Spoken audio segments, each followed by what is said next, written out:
Estudo sobre o Evangelho de João, parte 37, 8 de novembro de 2024. João, capítulo 7, do versículo 40 ao versículo 53. Diferentes opiniões sobre Jesus.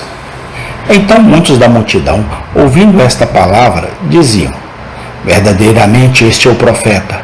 Outros diziam: este é o Cristo. Mas diziam outros: vem, pois, o Cristo da Galileia? Não diz a Escritura que o Cristo vem da descendência de Davi e de Belém, da aldeia de onde era Davi? Assim entre o povo havia dissensões por causa dele, e alguns deles queriam prendê-lo, mas ninguém lançou mão dele. E os servidores foram ter com os principais dos sacerdotes e fariseus, e eles lhe perguntaram: por que não o trouxestes? Responderam os servidores: nunca homem algum falou assim como este homem. Responderam-lhes, pois, os fariseus: também vós fostes enganados? Creu nele, porventura, algum dos principais ou dos fariseus? Mas esta multidão, que não sabe a lei, é maldita. Nicodemos, que era um deles, o que de noite fora ter com Jesus, disse-lhes: porventura condena nossa lei um homem sem primeiro ouvir e ter conhecimento do que faz? Responderam eles e disseram-lhe: és tu também da Galileia?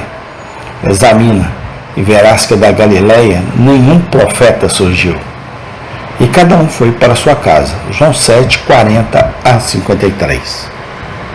Esses versículos nos mostram, por um lado, quão inútil é o conhecimento na religião se não for acompanhada pela graça no coração. Dizem-nos que alguns dos ouvintes de Nosso Senhor sabiam claramente onde Cristo deveria nascer. Referiam-se às Escrituras como homens familiarizados com seu conteúdo. Não diz a Escritura que Cristo vem da descendência de Davi e da cidade de Belém, onde Davi estava? E, no entanto, os olhos de seus entendimentos não foram iluminados. Seu próprio Messias estava diante deles, e eles não o receberam, nem creram, nem o obedeceram. Um certo grau de conhecimento religioso, sem dúvida, é de grande importância. A ignorância certamente não é a mãe da verdadeira devoção e não ajuda ninguém para o céu. Um Deus desconhecido nunca pode ser objeto de uma adoração razoável. De fato, feliz seria para os cristãos se todos conhecessem as Escrituras tão bem quanto os judeus parecem conhecer quando Nosso Senhor estava na terra. Mas enquanto valorizamos o conhecimento religioso, devemos cuidar para não supervalorizá-lo. Não devemos pensar o suficiente para conhecer os fatos e doutrinas de nossa fé, a menos que nossos corações e vidas sejam totalmente influenciados pelo que sabemos. Os próprios demônios conhecem o credo intelectualmente e creem e estremecem, mas continuam sendo demônios. Tiago 2,19. É bem possível estar familiarizado com a letra da Escritura e ser capaz de citar textos apropriadamente e raciocinar sobre a teoria do cristianismo, e ainda assim permanecer morto em delitos e pecados. Como muitos da geração para a qual Nosso Senhor pregou, podemos conhecer bem a Bíblia e, no entanto, permanecer infiéis e não convertidos. O conhecimento do coração, devemos sempre lembrar, é a única coisa necessária. É algo que escolas e universidades não podem conferir. É o dom de Deus descobrir a praga de nossos próprios corações e odiar o pecado, familiarizar-se com o trono da graça e a fonte do sangue de Cristo. Sentar-se diariamente aos pés de Jesus e humildemente aprender dele. Esse é o mais alto grau de conhecimento que o homem mortal pode alcançar. Que qualquer um agradeça a Deus que sabe alguma dessas coisas. Ele pode ser ignorante em grego, latim, hebraico e matemática, mas será salvo. Esses versículos nos mostram, por outro lado, quão eminentes devem ter sido os dons de Nosso Senhor como professor público de religião. Dizem-nos que até os oficiais dos principais sacerdotes que foram enviados para prendê-lo ficaram impressionados e maravilhados. É claro que eles provavelmente não seriam preconceituosos em seu favor. No entanto, até eles relataram: nunca homem falou como este homem. Da maneira de falar em público de nosso Senhor, podemos necessariamente formar pouca ideia. Ação, voz e entrega são coisas que devem ser vistas e ouvidas para serem apreciadas. Que a maneira de nosso Senhor era peculiarmente solene, cativante e impressionante. Não precisamos duvidar. Provavelmente era algo muito diferente do que os oficiais judeus estavam acostumados a ouvir. Há muito no que é dito em outro lugar. Ele os ensinou como alguém que tem autoridade, e não como os escribas. Mateus 7:29. Da questão do falar público de Nosso Senhor, podemos formar alguma concepção dos discursos registrados nos 4 evangelhos. As características principais desses discursos são claras e inconfundíveis.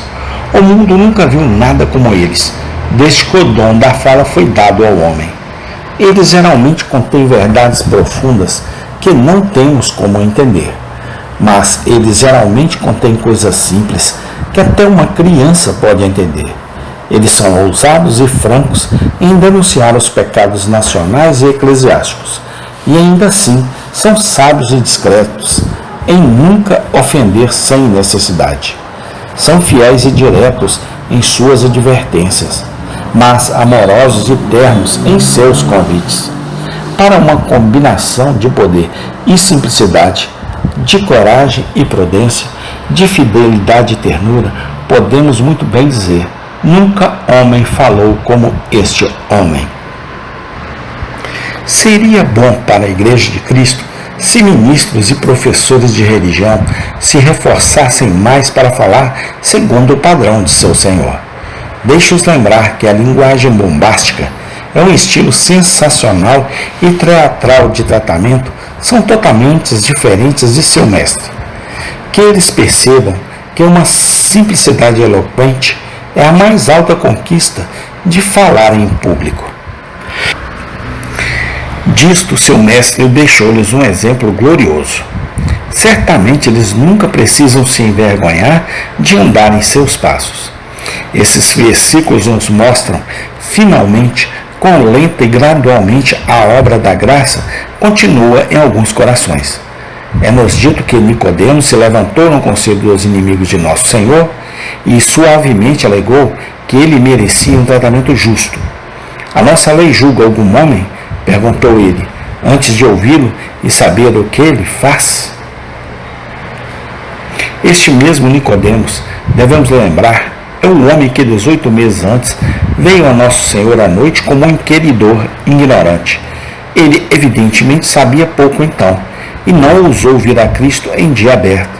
Mas agora, depois de 18 meses, ele chegou tão longe que ousa dizer ao lado de Nosso Senhor. Foi pouco o que ele disse, sem dúvida, mas era melhor do que nada. E um dia ainda estava por vir, quando ele iria ainda mais longe. Ele deveria ajudar José de Arimateia a honrar o corpo morto de Nosso Senhor, quando até mesmo seus apóstolos escolhidos o haviam abandonado e fugido.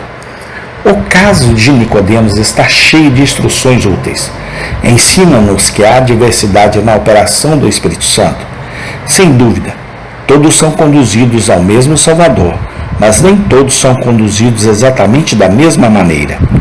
Ensina-nos que a obra do Espírito nem sempre avança com a mesma velocidade no coração dos homens. Em alguns casos, pode avançar muito lentamente, mas pode ser real e verdadeiro. Faremos bem em lembrar essas coisas ao formar nossa opinião sobre outros cristãos. Muitas vezes estamos prontos para condenar alguns como sem graça, porque a experiência deles não coincide exatamente com a nossa, ou para colocá-los no caminho estreito, porque eles não podem correr tão rápido quanto nós. Devemos tomar cuidado com julgamentos precipitados. Nem sempre é o corredor mais rápido que vence a corrida. Nem sempre são aqueles que começam subitamente na religião e se professam cristãos regozijantes que continuam firmes até o fim. O trabalho lento, às vezes, é o mais seguro e duradouro. Nicodemos permaneceu firme quando Judas Iscariotes caiu e foi para o seu próprio lugar. Sem dúvida, seria uma coisa desagradável se todos os convertidos saíssem com ousadia, tomassem a cruz e confessou a Cristo no dia de sua conversão. Mas nem sempre é dado aos filhos de Deus fazer isso. Temos alguma graça em nossos corações? Esta, afinal, é a grande questão que nos preocupa. Pode ser pequeno, mas temos algum. Pode crescer lentamente, como no caso de Nicodemos, mas cresce. Melhor um pouco de graça do que nada. Melhor ir devagar do que ficar parado no pecado e no mundo. Amém. Tem continuação. Obrigado, Senhor Deus, pelo teu amor, pela tua graça e pela tua misericórdia. No nome do Senhor Jesus Cristo, nós te louvamos, te adoramos e te bendizemos. Amém e amém.